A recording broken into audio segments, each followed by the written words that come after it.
اسطنبول في مسك هلا اسطنبول. مرحبا عن جديد مع الساعة الثانية من هلا اسطنبول وفقرة نورت مع ضيفي اليوم يلي حنحكي الحكي من جواته وحنفتح كل القنوات معه لنفهم هو لوين بده يوصل وطموحه. طبعا أنا تشرفت بدي أن التقيت فيه ببرنامج عرقسوس برمضان، ولكن اليوم هيك حبينا نعرفكم عليه أكثر. محمد فرواتي، مساء الخير. يا مساء النور حبيبي أبو آدم. الحمد لله على السلامة. الله يسلمك فيك. ما شاء الله ورشي بك بين يعني ست الحمد لله رب العالمين. يعني بتعرف اسطنبول ومواعيدها، بس ما شاء الله عليك يعني والله جبتها على الليبرا 6 المساء كنت هون عنا بالاستوديو. الحمد لله على السلامة. الله يسلمك حبيبي. يمكن المقابلة سريعة كانت بعرقسوس، ما عرفنا الناس أكثر عن محمد فرواتي. حبيبي هي صارت سريعة بس بنفس الوقت كانت كتير ممتعة وتجربة حلوة بغض النظر يعني طبعا عن النتيجة، لكن الحمد لله رب العالمين كان في إلى صدى. لا الحمد لله كان التعادل يعني لا خسارة صح ذكرت. وطبعا وجه تحية لزكريا كان معك شريكك كبيرة ولا أخوه الشباب اللي كانوا موجودين كركبونا وقتها بالاستوديو. محمد فرواتي، بدي عندي كتير أسئلة عنك، عن حياتك اليوم. أين هو المطب اللي وقعت فيه؟ على شو بتندم؟ بدي عندي هيك أسئلة سريعة بتمنى تكون هيك أجوبة بكل شفافية.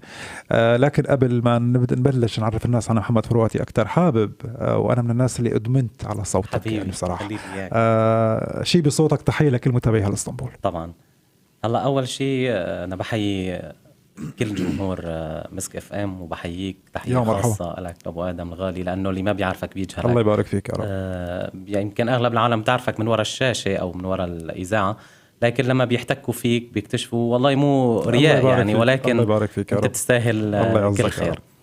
رح هيك مقطع صغير طبعا هي الأغنية للموسيقار حلب الأستاذ الكبير نهاد نجار وكلمات شاعر حلب الأستاذ الكبير صفوح شغالي. محسوبك أصله حلبي وربيان بحارة قديمة، حارتنا حجارة ذهبي بيوتا عربية صميمة، مهما وصفت لك هي وصفي واحد عالمية، شفت الورد الجورية هالوردة أصلا حلبي، تفضل وعامل زيارة وتمشى من حارة لحارة، سأل التاريخ يقلك شهبة أم الحضارة، آثار عليها بالدل أسوارة ما شافت ذل، يا شهبة يا ست الكل والفستق أصله حلبي، يا شهبة يا ست الكل والفستق أصله حلبي. حطوها الشباب.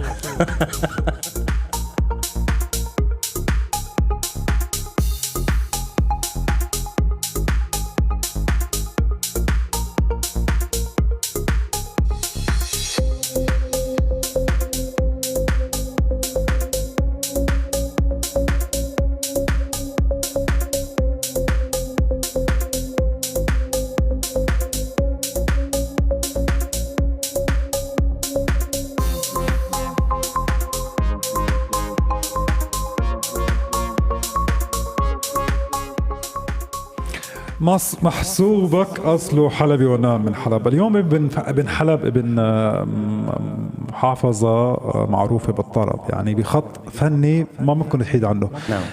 هذا الشيء بيفرض على الفنان الحلبي انه يلتزم بهذا اللون الطربي ولا كيف؟ لا مو شرط. بالنهاية هي أذواق. نعم. يعني ممكن انه تميل الكفة للطرب، ولكن يعني مع ذلك اي شخص لازم يسمع كل الالوان، وممكن انه هو يؤدي الالوان اللي بتناسب صوته.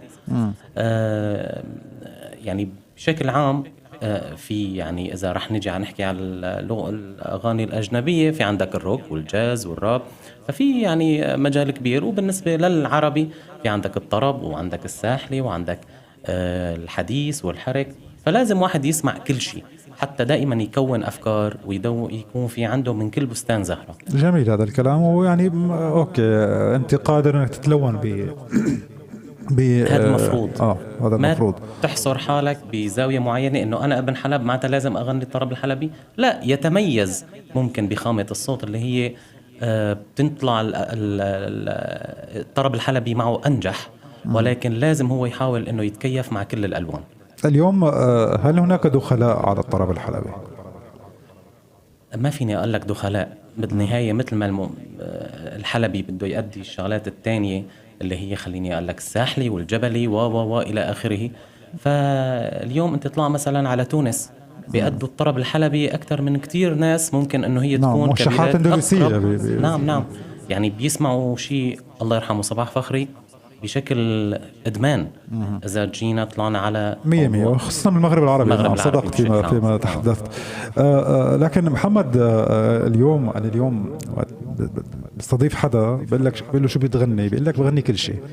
كيف شو بدك كان يغني؟ انا ما بعرف. انا ما انت مع انه الفنان يتقن لون ولا مانع انه يكون في عنده تلوينات مختلفه، بس انه انا بغني كل شيء لا، ما بعرف انت شو رايك بموضه انا بغني كل شيء. شوف انا بقول لك شيء، بالنهايه في انت خط عم تمشي عليه. اذا كان مثلا في ناس بتعمل حفلات، فالحفلات بتتطلب منك انه هي الاغاني مثلا السريعه، الحركه، الطرب، حلو انه يتلون بزاويه معينه. نعم. يعني ما يكون التلون مثلا في الشغلات اللي هي حديثه حاليا.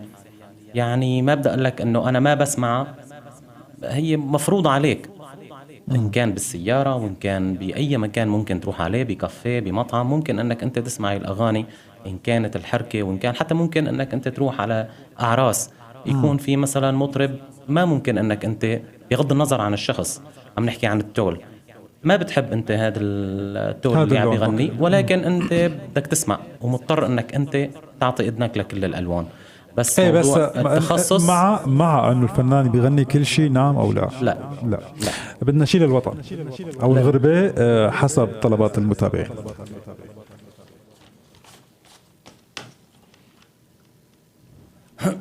طيب فاجأتك والله فاجأت. لا انا عم شوف طلبات الناس. على فكره بوجه لك تحيه وكلام جميل جدا. انا ما راح احكي لوش الاستاذ محمد يعني، بس انا عم شوف شو عم تبعتوا تعليقات. اذا ما في شيء في غني اي شيء يعني، اي غنية على فكره اي غنية هي دليل عن الغربه للاسف. طيب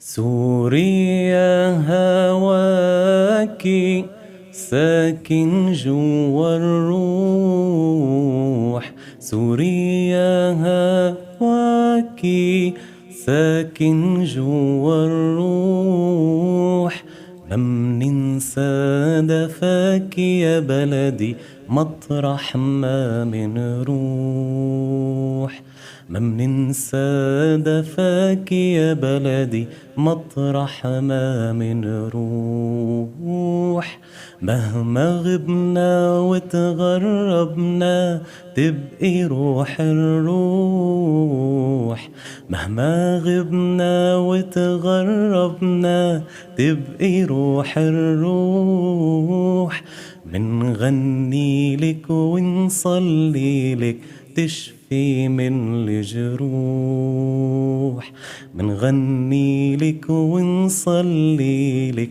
تشفي من الجروح. يعني انت عم بتغني للوطن بتخليني برسم ابتسامه دافيه يا رجل. يعني احيانا اغاني الغربه بتوجعك يعني بتاخذك، بس انت غنيتها وانا يمكن كثير ناس عم تشاركني عم يسمعوا الغنيه بهذا الاحساس. الكل ابتسم، يمكن هيك في ابتسامه دافيه، في شعور دافئ وصلني ما بعرف شو السر.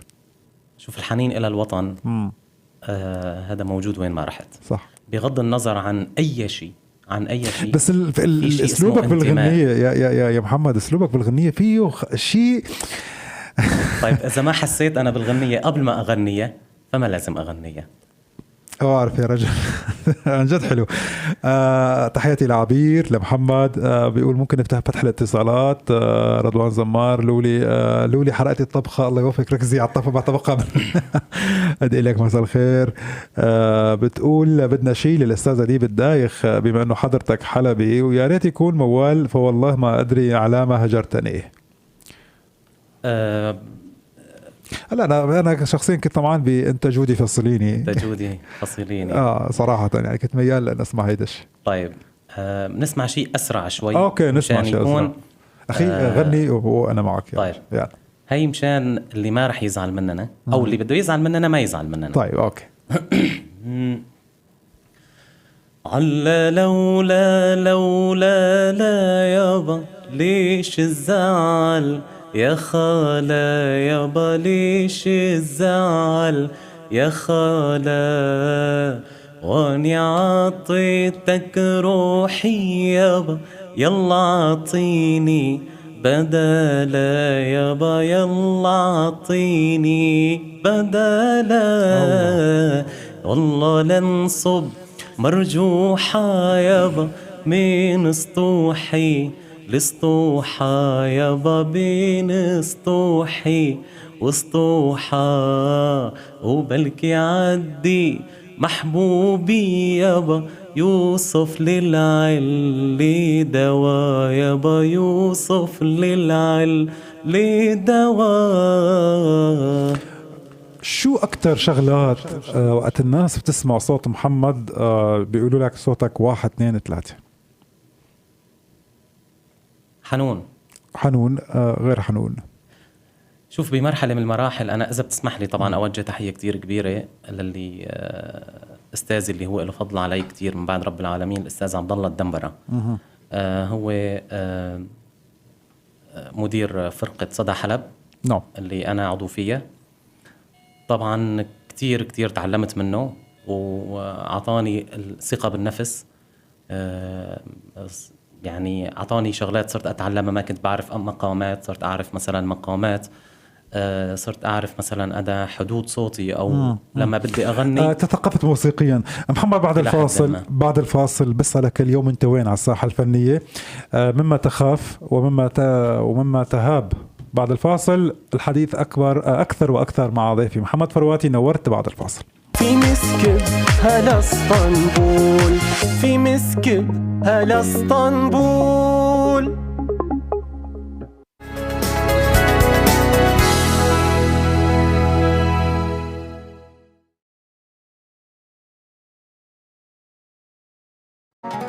نجوب زوايا الأرض بشهد روائحنا وعطورنا، نتسلل إلى القلوب كالعليل ونكسوها بماء الذهب لتزداد جمالا وجاذبية. عطورنا المميزة خياركم الأنسب، فكل صفات العطر العريق لدينا، روعة الرائحة، ثباتها وانتشارها. ماء الذهب معك لأجمل لحظاتك. للتواصل 0549 490 70 36. ماء الذهب معك لأجمل لحظاتك.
مسك تجمعنا.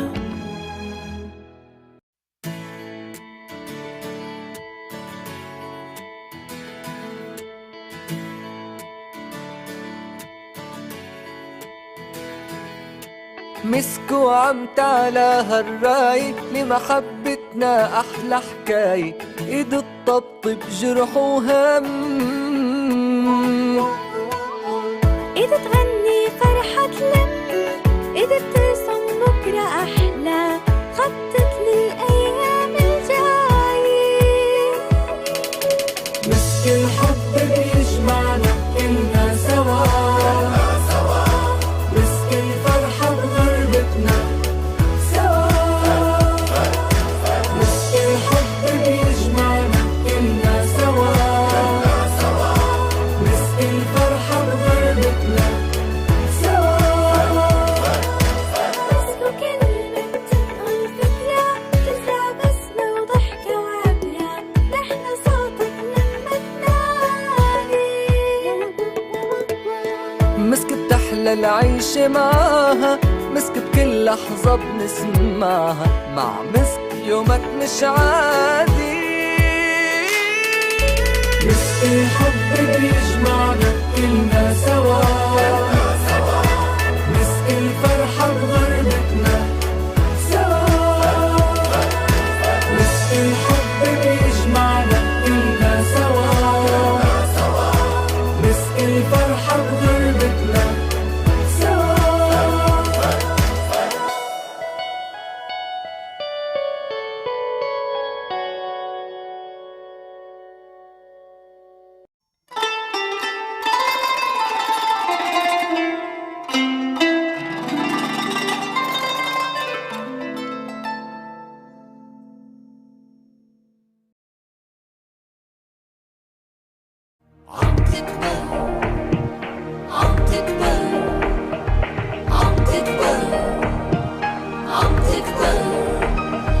عم تكبر مسكو عم نكبر والبعد القاسي عم يصغر عم تكبر مسكو عم نكبر والبعد القاسي عم يصغر وهمومك رح تصغر معنا رح تحلى الدنيا وتتغنى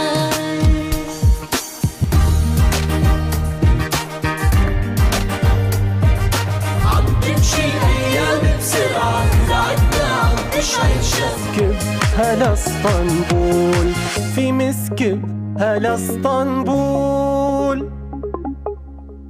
ورجعنا من بعد الفاصل مكملين هلا اسطنبول في حلقة الثلاثاء وفقرة نورت مع ضيفي وضيفكم بهالمسوية محمد فرواتي، وبرحب بالزميل سالم معي على الإخراج. تحياتنا لسالم ومرحبا فيك محمد. حبيبي محمد، أين أنت اليوم على الساحة الفنية؟ السباكير كتير. لا جد سؤال، ليش لا تمتلك صوت؟ انا بحكيها بصراحه، تمتلك صوت. انا لا انا ما بفهم ثقافه موسيقيه، بس بفهم احساسك وصلني. ليش ما نشوفك باغاني خاصه او بمشروع محمد فرواتي الخاص؟ يمكن هذا الشيء لسه بده شغل كتير كبير. شو بينقصك؟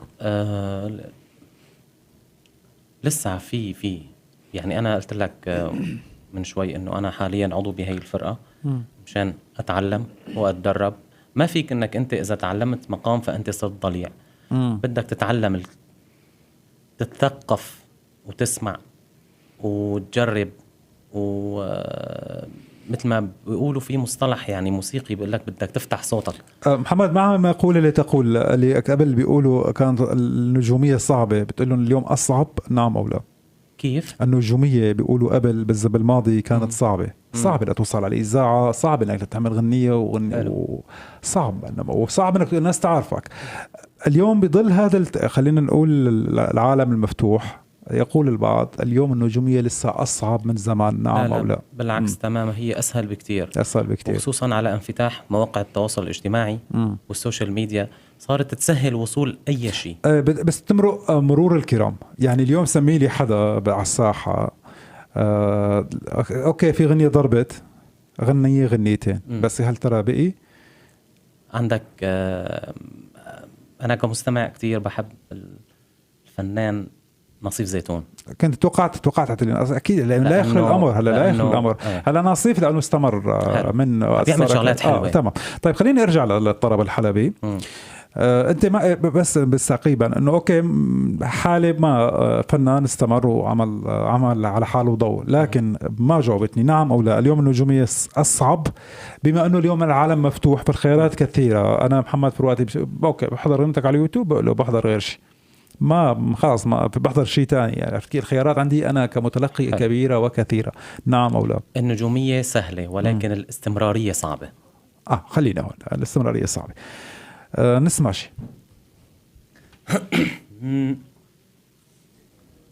عروزانا كل الهنا فيها، شو عملت الروزانا الله يجازيها.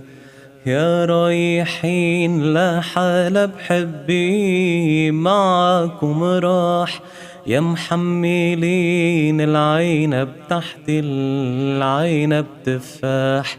كل من وليف معه وانا ولي في راح، يا ربي نسمتها وترد الولف ليا. ما لحنا نعمل فيديو. طيب تقول انه اوكي اليوم مجالك سهل انك توصل للجمهور، ولكن الاصعب انك تستمر. طبعا. تخاف من الفشل نعم او لا؟ طبعا. افهم منك اكثر. لما بيكون في ناس معولين عليك ومتأملين فيك، فانك تفشل قدامهم كتير صعبة، وخصوصا قدام الناس اللي هن الدائرة، خليني اقول لك المصغرة. يعني انا عندي نمبر 1 هو والدي. نعم. الله يخليه ان شاء الله، وهيك ارجع نعم. اشوفه يا رب ان شاء الله. تحية كتير كبيرة، لانه مو بس لانه والدي يعني، بس لكن زرع فينا شغلات كتير حلوة، وخصوصا انه نتعامل مع الصغير ونحترمه قبل ما نحترم انت غير مقتنع بهذا الطريق اللي هو الفن؟ مو انه غير مقتنع، ولكن اخذه هواية. انا بصراحة ليس هو طريق الاحتراف. لا بالنسبة لي لا. توقعت هذا الشيء. لأنك عم تحكي بحب، يعني أوكي إنه أنا بغني وبكير وعم بتعلم وهاي القصص. شو هو الأهم بالنسبة لك اليوم؟ من أي ناحية؟ عم بحكي على محمد فرواتي اليوم. إذا الفن ليس رقم واحد، ما هو الرقم واحد بحياتك اليوم؟ العمل طبعا. اوكي شو العمل؟ مجال السياحة. أنا مجال السياحة. نعم. بمجال السياحة رايح لتأسس شركة سياحية وين بتركيا؟ بنقول إن شاء الله. شوف، المجال السياحي هو مجال كتير كبير وينقسم إلى عدة أقسام. نعم. يعني في عندك السياحة العلاجية، في عندك السياحة اللي الترفيهية، في عندك حتى لما رح تدخل كل تفصيل فيه له تفاصيل أخرى. يعني نعم. خصوصا مثلا موضوع السياحة إذا تطرقنا له بشكل أكبر بينقسم لكتير أقسام. في سياحة مثلا بيقول لك سياحة عائلية، وفي ناس تشتغل بسياحة الجروبات. أوكي. فنحن أنا حاليا الشركة اللي شغال فيها هي مختصة أكتر بموضوع العوائل. شو اللي حببك بهذا المجال محمد؟ يعني أنا بقول لك شيء، أنا ما فيني أقعد مثلا ورا مكتب على الروتين. هاي ما فيها روتين.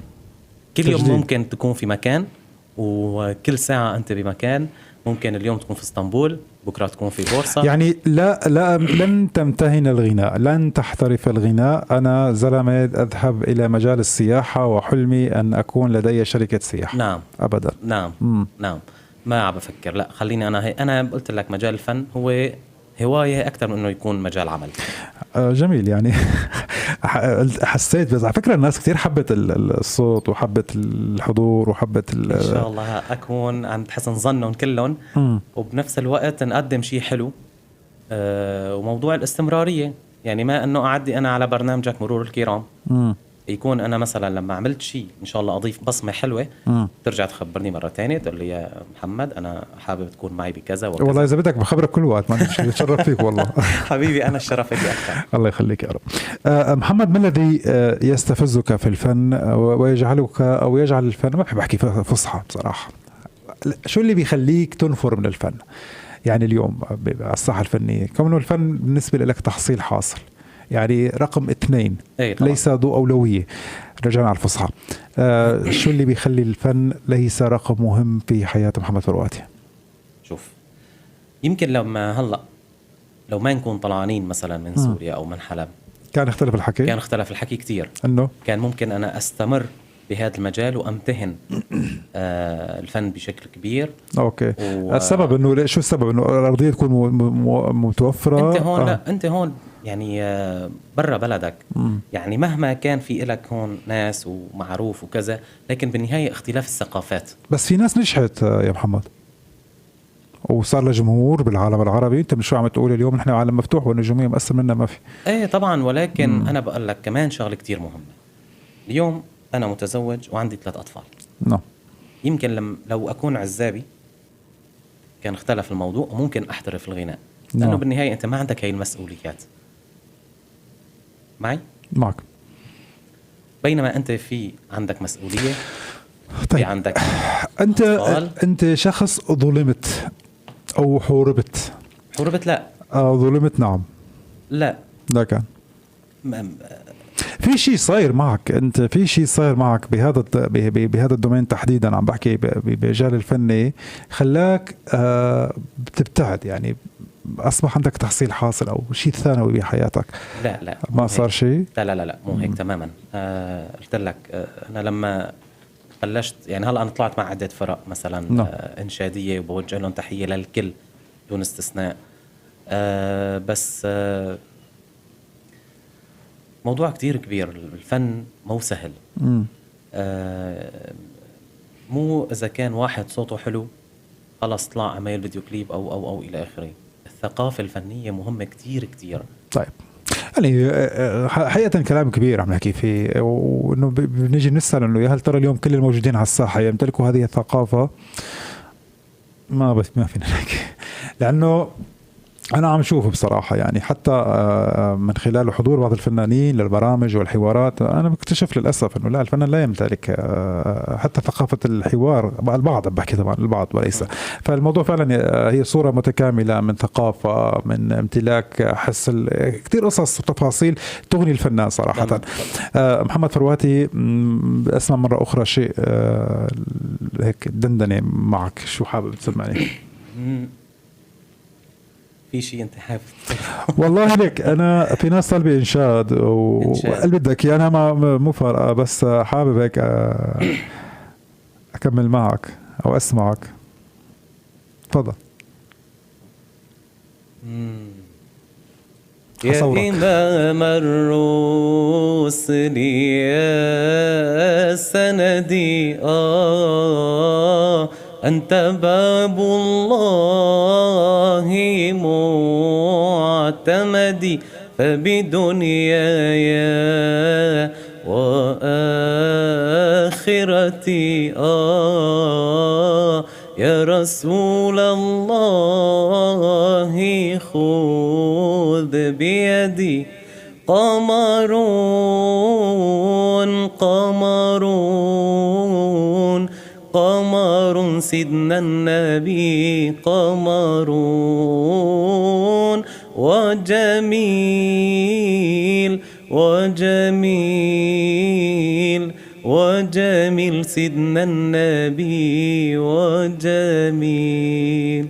الله ما شاء الله على الصوت. أنا عم نزل حلقة تيك توك. خلينا ناخذ بعض التعليقات. أخذ تعليق من محمد حميد يقول: أستاذنا الإعلامي، التفرغ للفن موضوع صعب جدا، وخصوصا أنه نحن بالغربة ظروف الحياة المعيشية تطغى على أي موهبة أو هواية. تحياتي لك يا محمد حميد، الله يسعد أوقاتك. نحن بنتناقش بكتير تفاصيل يا محمد، بدي أحييك. سمعنا إنشاد يقول محمد: احترافك مطلب شعبي وجماهيري، بس هو غير مقتنع أساسا يعني. علي أسمر يقول: بالاستمرار والتوفيق. حبيبي علوش هذا من هو؟ أوكي. مريم قيطاس تقول: الحفاظ على النجاح أصعب من النجاح، يحتاج صبر ومتابعة واستمرار دائم وتطوير وتواصل مع الجمهور. هي نفس النقطة اللي حكينا عنها، أنه النجاح سهل لكن الاستمرار صعب. راما بدي لك مساء الخير. راما أيضا بتقول: منور أبو نادر، ما تبلع الطلة. بوجه لها تحية كتير كبيرة. وأنا كمان بوجه لها تحية لراما. أكمل معك يا محمد فرواتي، ما الذي ينتظر؟ شو عم تستنى حاليا؟ من أي ناحية؟ فنيا عم بحكي. في شيء يروح في الأفق أم لا؟ لا شيء. أتطلب عفوا أنا بطلب من نفسي يعني أنه أستمر بالتعلم أبدا. يعني. الغنية اللي بتحسها بتلبق لك، يعني إنه هاي الغنية لو ما كانت لهذا الفنان بتتمنى أن تكون إلك؟ اعتزلت الغرام. فيني أسمع بصوتك؟ طبعا يعني كتير أنا بحب هالغنية وبأديها بشكل مستمر، لكن كتير في إلها هيك عندي يعني خصوصية، مو خصوصية بس فيها شيء بيلامس شيء صاير معك أو بيلامس شيء جواتك. فغنية استثنائية. تمنيت أن تكون لك الغنية. هلا طيب خليني نسمعك دندنة منا. يوم من حبك جنني. يوم من حبك جنني. أوكي. شوف شوف شوف يا حبيبي شوف، طلع في اسمعني اسمعني اسمع مني وشوف. شوف شوف يا حبيبي شوف، طلع في اسمعني اسمعني اسمع مني وشوف. لا بدي تراضيني ولا بدي تحاكيني، لا تصبحني ولا تمسيني، لا تمسيني انساني انساني انساني عمول معروف. أنا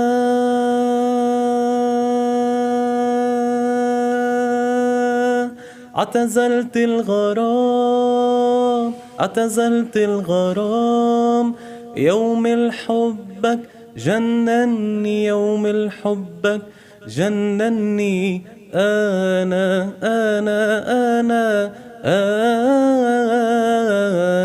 اعتزلت الغرام. شوف معلش اسمح لي هون لما بتحول بقى على المقطع الثاني، لما بشوف التناغم والانسياب. أنا حتى في المنام طيفك ما بيبعد عني، يمكن بكرة الأيام من دونك بتصالحني ولا بدي تراضيني. هلا في ناس عم بتقول صوتك بيطلع حلو للدبلجة والتقارير التلفزيونية الصوتية بيطلع رائع. ماذا تقول؟ هيك بيقولوا. جربت تشتغل؟ والله ايه جربت. انا عندي كتير شغلات. في عندي اصدقاء بمجال السياحة نفسهم، كان في عنا جروب، فانا بحب العمل الاذاعي بشكل كتير كبير. فيمكن في منهم هلا بيتابعوني وبيعرفوا انه انا رح احكي على هاي النقطة تحديدا اذا طرقت حضرتك إلها. فكنت أعمل شيء اسمه شخصية وغنية. حلو. أختار شخصية من أصدقائي اللي هن كتير أنتيم تماما. أوكي. فأختار غنية تناسب هذا الشخص. أعمل مثلا على الموبايل على فكرة يعني، وأقعد بالسيارة مثلا أشغل غنية مثلا حبايبنا أهلا وسهلا فيكم عن جديد. عرفت كيف؟ فهي كانت تطلع كتير يعني متقبلة بالنسبة للشباب. وبحكم شوف كل شيء وقف بجية كورونا. فيك تعطيني هيك كوبليه صغير؟ يلا نقدم سوا. اعطيني على الهوا هلا وناس عم تشوفنا عم تتابعنا. مساء الخير واهلا وسهلا فيكم عن جديد. شو نادر من وراء الميكروفون واحمد بحييكم والاستاذ احمد زميلي الغالي. حبيبي مع بعض. شو رايك بالفنان الاستاذ اسماعيل؟ انا اسماعيل نبهان. اسماعيل نبهان وجه تحيه. هذا حبيبك. تحياتي لاسماعيل والله. اعطينا رايك. بشو؟ أنا شو رأيك فيه؟ أنا ما فيني قيمه. نحن عم نحكي فكرة والله والاسم خطر في بالي فورا فقلته يعني. كمان بوجه له تحية كتير كبيرة لأنه هو كان سبب لأنه أنا أتعرف على الشخص. يا قلبي والله أنا شرف لي والله. بيزعجك الانتقاد السلبي؟ شوف النقد البناء حلو بس التجريح مو حلو. تجريح انقدني بشكل حلو. قل لي انت مثلا اذا اليوم تفرق معك الاسلوب، خلينا نقول اذا اليوم انا قلت مثلا انه يا محمد اغنية ماجدة ما حبيتها بصوتك، اوكي ما بزعل نهائيا، او بقول انه هذا اللون ما بيلبق لك، التنتين بتقبلهم، التنتين ولكن التجريح مو حلو. انا شخص حساس لدرجة ما بتتخيلها. ممكن حدا يمزح معي مزحة كتير كبيرة أتقبلها وبيروح رياضية وعادي. وممكن خليني أقول لك بالعامية يجي شخص يعطيك الإبر الناعمة، فهمني؟ أوكي. تتضايق، بتتحسس، يعني عم بيعطيك هاي الإبر الناعمة ليش؟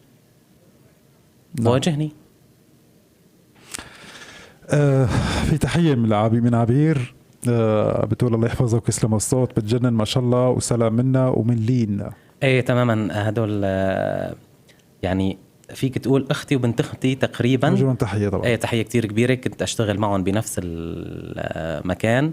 فكنا عائله كتير حلوه، بوجه لهم تحيه كتير كبيره، وللحجي ابو عادل ومدير المحل الاستاذ عبد القادر ودكتور عادل. طيب. واحمد. الوقت حيداهمني، عندي اسئله بكلمه. نعم. بدون بكلمه واحده. أوكي. رح اسالك انا مجموعه اسئله بتجاوبني. المشروع الذي انتظره طوال عمري؟ السياحة. إذا فرضت علي في شركة إنتاج عقد مفتوح وشيك على بياض ونجومية مطلقة مقابل شروط هي تفرضها علي، سأقبل نعم أو لا؟ لا. شيك على بياض؟ لا. شيء ندمت عليه في حياتي؟ اشتغلت مع شخص وأعطيته ثقة ما كان بيستاهله. قرار تأخرت في اتخاذه؟ طلع على تركيا. شخص تقول له سامحني؟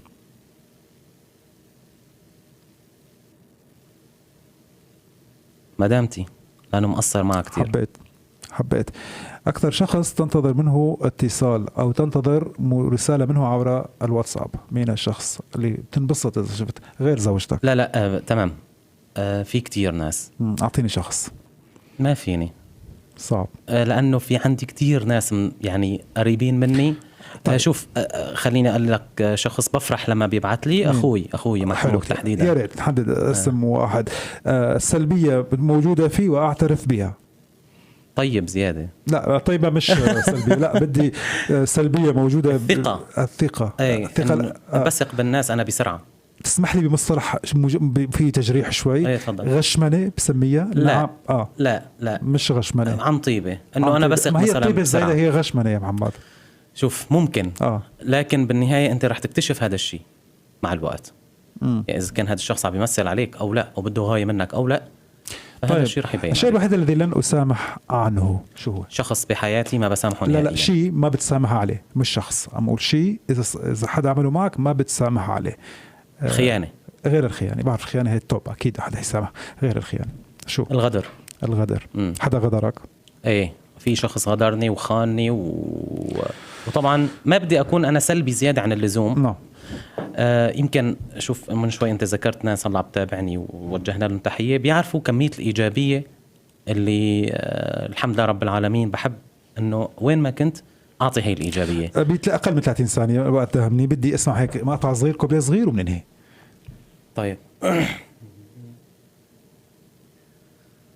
رح أشيل الشام بقى، بيحكي إنه نحن غنينا لحلب. يا مالي الشام يلا يا مالي، طال المطال يا حلوة تعالي. يا مالي الشام على بالي هواكي، أحلى زمان قضيت معاكي، أحلى زمان قضيت معاكي. ودعتيني وعهدتيني، ودعتيني وعهدتيني، لا تنسيني ولا بنساكي، يلا تعالي كفاكي تعالي. ننهي مع حكمة مساء قبل ما ننهي مع محمد فرواتي. يا سالم، حكمتنا لهذا المساء تقول: كلما ظننت أنك أقل حكمة وحاولت أن تتعلم، أو عفوا حكمتنا هون، عندما تتعرض للإساءة فلا تفكر في أقوى رد، بل فكر في أحسن رد.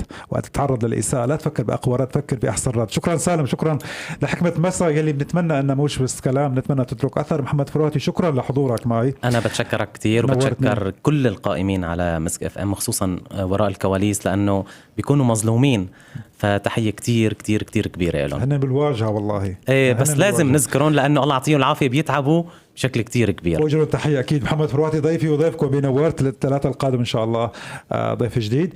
بدي أشكر سالم اللي رافقنا بما تبقى من هلا اسطنبول، وأشكر عمار اللي افتتح الإخراج. تحية لمنتصر على الهندسة، تحية لأنس وعبد الرحمن. أنا أحمد الشامي كنت معكم من وراء الميكروفون بالإعداد والتقديم. كونوا معنا دائما. هلا اسطنبول حلقة بكرة، حلقة جديدة. إلى اللقاء.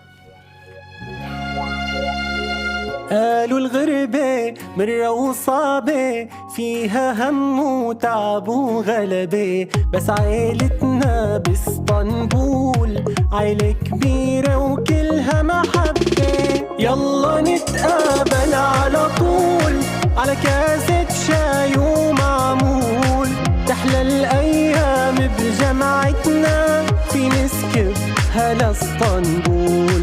نتعاون معكم على الخير، قوة الزحمة بعكس السير، معكم طعم الدنيا غير، في مسكب هلا اسطنبول، في مسكب هلا اسطنبول.